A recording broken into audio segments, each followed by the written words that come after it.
Je cherche les ingrédients pour tourner un western. Et je me retrouve avec tous mes sentiments de valeur en berne. Il en faut du sang, beaucoup de sang. Pas de sentiments. Bah oui, dans un western, on meurt, on se fait pas du mouron. On saigne pour que les plus faibles se couchent. Et que les plus forts règnent.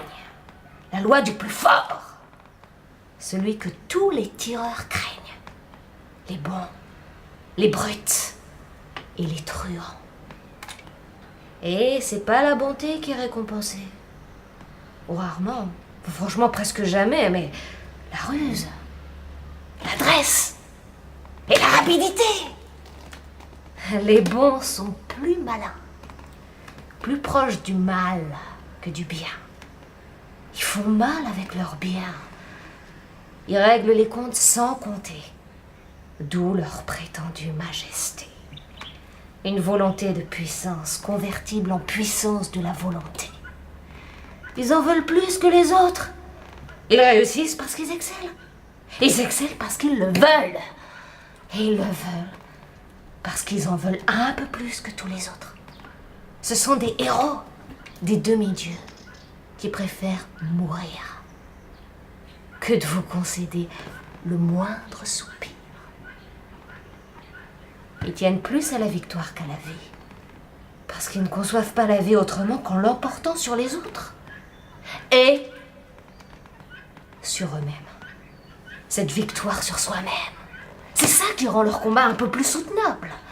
Victoire sur ceux qui restent au seuil d'eux-mêmes. Les ignobles, les méchants, qui sont gouvernés par l'instinct d'autoconservation. Qui ne vivent pas, mais espèrent vivre. Avec la peur de mourir. Ils gagnent pas. Parce qu'ils jouent pas. Ils déjouent. Ils forcent le jeu. Parce que leurs craintes valent autant que leurs espérances. C'est-à-dire... rien. À part mourir. Qu'est-ce que je risque? Se dit le héros de notre fiction à 2 balles. Qu'est-ce que je peux faire pour assurer ma subsistance? Se dit l'anti-héros en claquant des dents. Le hic ou le chic, c'est que dans tout bon western, il y a un ingrédient christique. Un seul. Atteint. La vérité. Et là, ça sent déjà l'Amérique. L'esprit de conquête. La conquête de toute la matière. Être le plus fort, le plus puissant, le plus performant. Le tireur d'élite, celui qui ne rate presque jamais sa cible. Qui cherche toujours à vaincre. Mais. Qui finira un jour par être vaincu. Parce qu'un autre, l'absent de tous les bouquets, aurait réussi à lui monter dessus.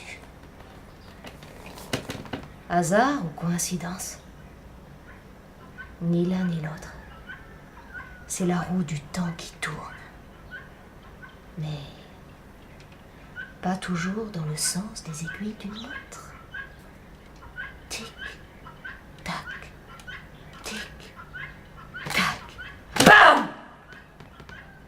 Et ça tourne. Et rien peut l'arrêter. À part cette balle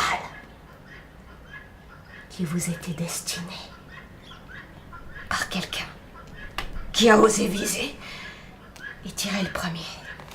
Mouvement vers le rien. Rien que du mouvement, tout cool. Et c'est pas cool, c'est l'enfer, sans la moindre petite fenêtre sur le paradis. On a intérêt à l'emporter, pour pas passer à côté de la vérité, du chemin, de la vie. Ok. C'est plutôt terne comme western, mais c'est le seul qu'on ira voir, et qu'on paye pour voir. Celui qui oppose ta volonté à la mienne. Et là, que le meilleur gagne. La volonté, la plus forte, la plus cruelle, la plus profonde. Rien de latin. Tout est américain. Tout est humain, anti-humain. Un petit pas pour l'humanité, un grand pas pour l'homme, pour l'individu qui s'expose et t'explose en passant par derrière ou en prenant les devants.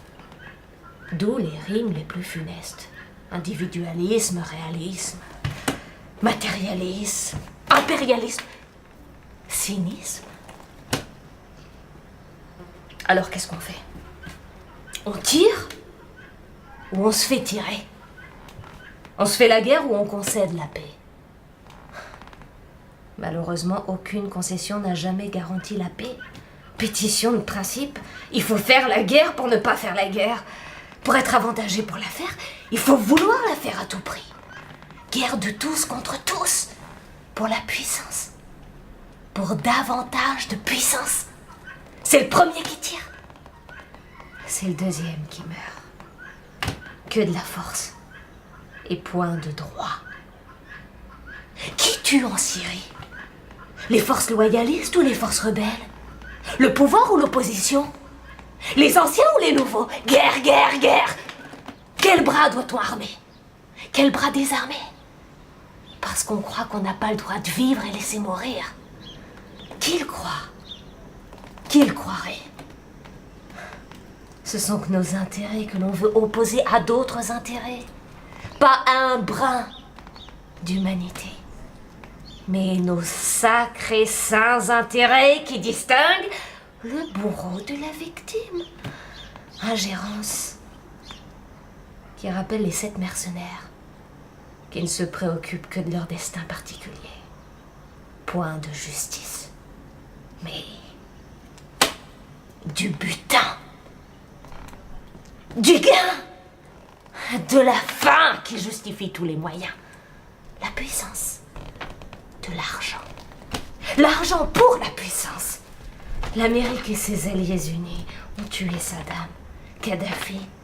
Ils s'apprêtent avec le soldat Fabius à assassiner Al-Assad pour que les plus puissants restent toujours les maîtres de la région. Halte aux arguties et aux alibis. On tue pour accroître sa puissance et non pour venir à bout de la nuisance.